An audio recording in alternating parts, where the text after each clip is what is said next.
आप सभी को राधे राधे। त्रेता युग में जब लंकापति रावण तीनों लोकों पर अधिकार के चाहिए तप कर रहा था, उसके तप से उत्पन्न तेज का कारण सारा संसार जलने लगा। यह देख सभी देवता ब्रह्मा जी के पास पहुँचे और इस स्थिति से बचने की कामना की। ब्रह्मा जी रावण के पास पहुँचे और उनसे वर मांगने को कहा। रावण ने कहा, मुझे अमर होने का वरदान चाहिए। ब्रह्मा जी ने वरदान देने में असमर्थता जताई तो रावण ने कहा कि प्रभु, मुझे ऐसा कर दीजिए जिससे कि मुझे असुर और पिशाच, नाग, किन्नर या अप्सरा कोई भी ना मार सके।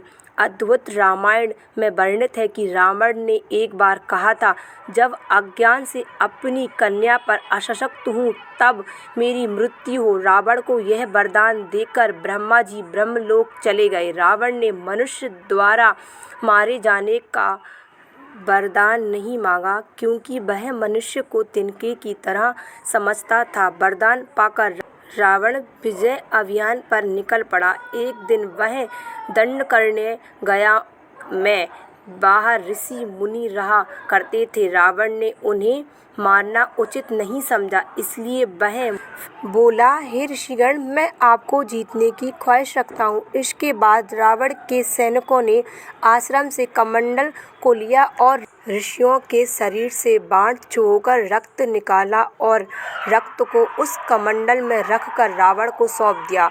दरअसल वह कमंडल समद ऋषि का था, जो कि शवापुत्रों के पिता। मेहनत उन्हें पुत्री की लालसा थी, अतः उन्होंने माता लक्ष्मी से प्रार्थना की कि माता लक्ष्मी उनके घर पुत्री रूप में जन्म ले।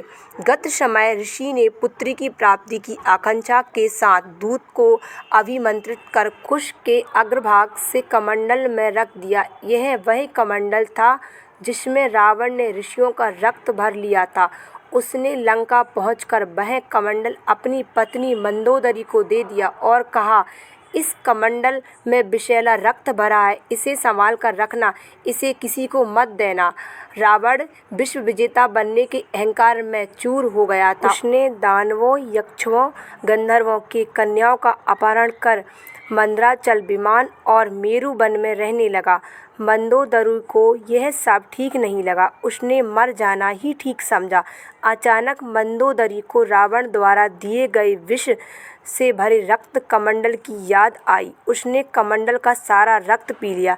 कमंडल के रक्त को पीने के बाद मंदोदरी का गर्भ ठहर गया। ऐसे में वह घबरा गई। उसने सोचा, महल के अन्य स्त्रियां क्या कहेंगी, रावण भी यहाँ नहीं है। तब मंदोदरी तीर्थ यात्रा की बात कहकर विमान से कुरुक्षेत्र आई। उन्होंने उस गर्भस्थ शिशु को जन्म देकर एक संदूक में रखा और जमीन में दफना दिया। कि समय बीतने के बाद जब राजा जनक कुरुक्षेत्र गए और उन्होंने उस जगह पर सोने के हल से भूमि को जोता तो एक कन्या उन्हें संदूक में मिली। कन्या के भूमि से निकलते ही आसमानों से फूलों की वर्षा होने लगी। इस बीच एक आकाशवाणी हुई, राजा जनक, इस कन्या का लालन पालन अब तुम्हारी जिम्मेदारी है। हल्की रेखा से निकलने के कारण इस कन्या का नाम सीता होगा। सूर्य के समान दीप्तिश कन्या से तुम्हारे घर में बहुत बड़ा कार्य संपन्न होगा। अद्भुत रामायण की कहानी से स्पष्ट है कि सीता की मां मंदोदरी थी, लेकिन यह आज से रहस्य कि सीता आखिर किसकी पुत्री थी।